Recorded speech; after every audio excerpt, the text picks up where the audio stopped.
अगर जो यूक्रेन की ट्रैवल की बात की जाए तो ट्रैवल एडवाइजरी अभी भी कंटिन्यू है, एयर स्पेस क्लोज्ड है। तो जो लोग भी ये ट्रैवल का प्लान कर रहे हैं, आई वुड सजेस्ट कि not to do so at least इस टाइम, बिकॉज अगर फिर भी ये कुछ लोग एडवेंचरस हैं जो करना चाहते हैं वो लैंड बॉर्डर के थ्रू कर सकते हैं।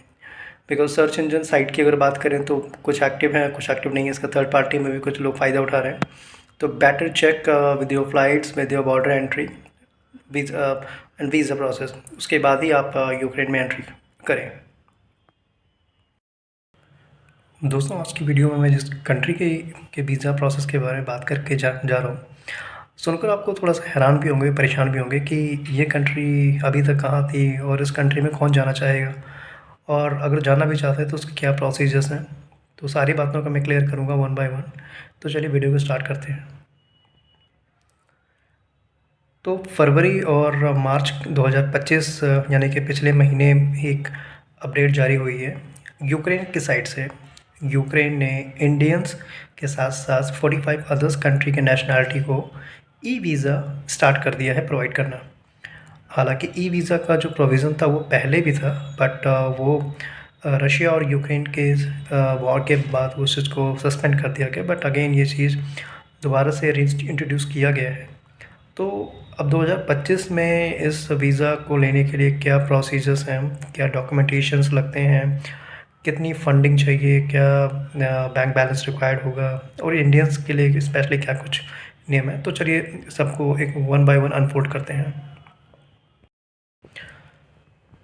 यूक्रेन का ई वीज़ा लेने के लिए सबसे पहले आपके पास एक वैलिड पासपोर्ट होना चाहिए। वैलिड पासपोर्ट में एटलीस्ट उसकी वैलिडिटी 6 मंथ तक होनी चाहिए, फर्स्ट। सेकंड थिंग, आप उस पर जो इनका ऑफिशियल पोर्टल, मैं इसका लिंक डिस्क्रिप्शन में दे दूँगा, इस पोर्टल पे जाकर के आप अपने आप को रजिस्टर करेंगे। दैट मीन्स रजिस्टर्ड एक लॉगिन बनाएंगे अपना अकाउंट।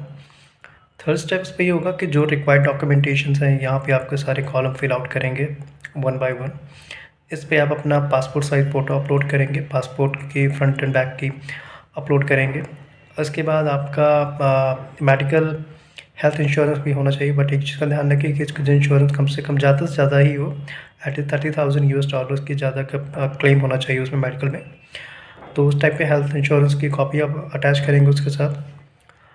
फ़्लाइट के आने और जाने के प्लस आइटनरी आपका जो है, जिस जगह घूमना चाहते हैं वो रिटर्न फ़्लाइट, कंफर्म होटल का बुकिंग, और नॉट द लीस्ट इज़ आपके पास फंडिंग सफिशिएंट होनी चाहिए। जब मैं फंडिंग की बात करूँ तो उसमें एटलीस्ट आपके पास 1.5 से 2 लाख रुपए इनफ है।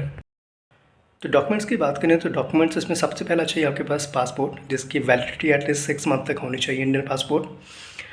सेकंड, आपके पास इंश्योरेंस होना चाहिए, मेडिकल इंश्योरेंस, जिसका एटलीस्ट मिनिमम $30,000 की क्लेम वाला होना चाहिए। थर्ड, आपके पास सफिशिएंट फ़ंड होना चाहिए। सफिशिएंट फ़ंड की बात 1.5 से 2 लाख रुपए इनफ है आपके ट्रिप को कवर करने के लिए। फोर्थ आपका रहेगा कि फ़्लाइट रिटर्न टिकट आने और जाने के, या इसके बाद जिस कंट्री में जाना चाहते हो उस कंट्री का आपका फ़्लाइट टिकट होना चाहिए। कंफर्म होटल होना चाहिए। ट्रैवल आइटनरी प्लान कर सकते हैं एडवांस में कि कहाँ कहाँ घूमने गए आप।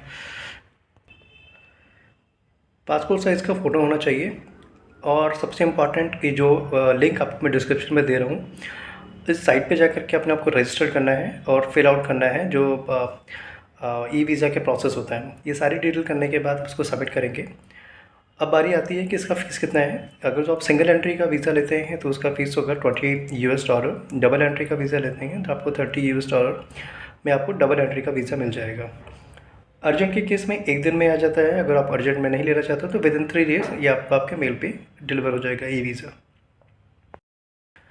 एंड अगर कुछ और इन्फॉर्मेशन चाहिए तो डू कमेंट, आपका मैं आंसर्स को दूंगा, चाहे वो रिलेटेड हो ट्रैवल प्लानिंग को लेकर के, फ़्लाइट रिलेटेड हो, या अपकमिंग वीज़ा अपडेट्स के बारे में हो। Till then keep watching my channel and take care, bye.